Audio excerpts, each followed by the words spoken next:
La parole est à monsieur Charles de Courson.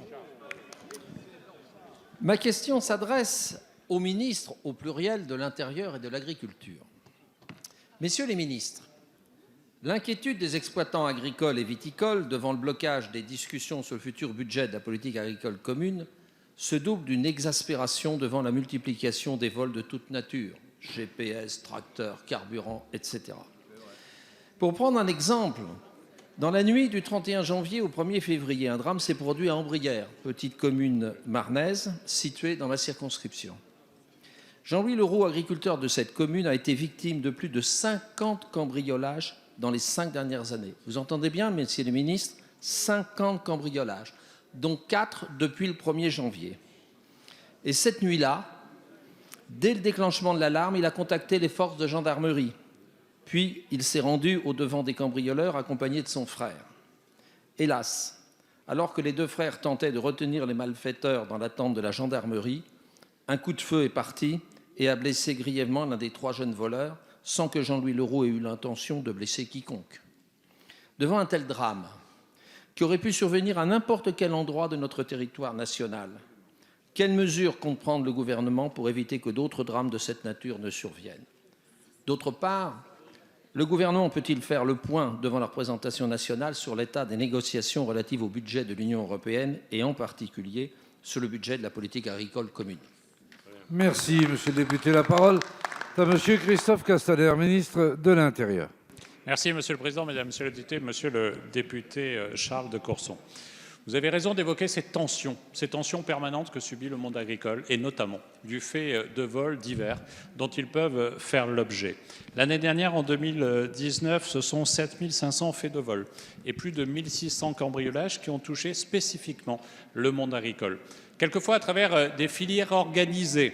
Et vous avez évoqué par exemple les vols des GPS. Et je voudrais du coup saluer le travail de nos forces, notamment judiciaires de la gendarmerie nationale, qui ont, il y a peu de temps, démantelé un réseau international avec des ressortissants lituaniens et qui avait fait procéder au vol de près de 700 GPS pour un coût global qui représentait près de 5 millions d'euros.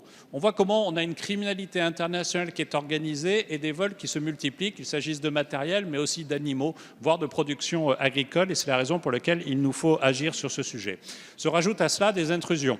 Près d'1 millier d'actions liées à la cause environnementale, parfaitement légitime dans la discussion, mais elle n'est pas légitime quand elle enfreint les règles de loi que vous votez ici, ont procédé l'année dernière à cette mise en cause un peu systématique du monde agricole. Et là aussi, ce sont des violences que subissent le monde agricole et quelquefois les animaux eux-mêmes, compte tenu de pertes lourdes qui ont été constatées dans le cadre de ces opérations-là. Ce que je veux vous dire, Mesdames, Messieurs les députés, c'est qu'évidemment, cela est inacceptable et qu'évidemment, nous devons être totalement mobilisés.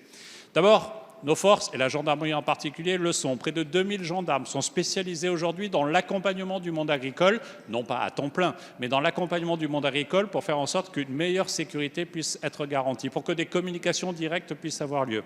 Et puis, vous le savez, il y a quelques mois, et j'ai encore présenté cela hier au Salon de l'Agriculture, nous avons créé une cellule dédiée, Déméter, au sein de la gendarmerie nationale pour améliorer notre coordination avec le monde agricole et pour améliorer encore la protection que nous devons légitimement au monde agricole. Je ne réponds pas à la question concernant le budget de la PAC, mais je crois qu'un certain nombre de ministres et le Premier ministre ont pu aujourd'hui se prononcer sur le sujet.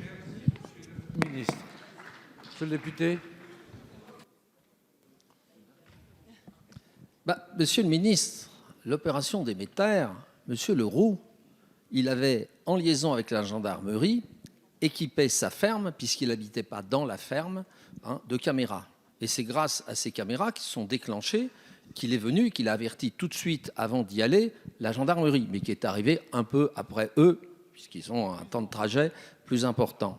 Donc, si vous voulez, la réponse que vous me faites, elle n'est pas satisfaisante, parce que les agriculteurs et les viticulteurs, ils ont vraiment le sentiment qu'il n'y a plus d'État. Merci, monsieur le député.